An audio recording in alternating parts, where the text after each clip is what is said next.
आइए हम आपको अपना बेडरूम दिखाते हैं।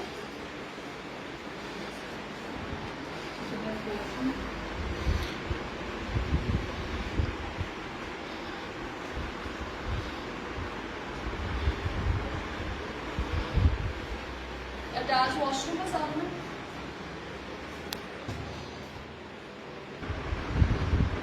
ये डबल रूम है, पूरी फैमिली के लिए भी बहुत कंफर्टेबल है। साथ में इसके किचन भी अवेलेबल है, किचन भी आप देख सकते हैं।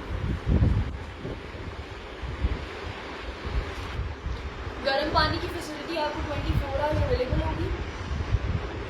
बैठने के लिए आप लोगों के पास टेरेस फैसिलिटी भी अवेलेबल है और इसके अलावा लॉन भी है।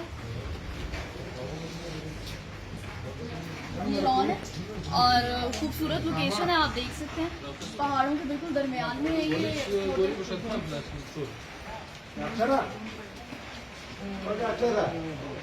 इधर आपको बॉनफायर भी अरेंज करवा के दिया जाएगा और हर तरह का एंजॉयमेंट के लिए जो जो पॉसिबल होगा हर तरह से आपको फैसिलिटेट किया जाएगा। मौसम आप लोग देख रहे हैं कि कितना खूबसूरत है, यहाँ पे बारिश हो रही है।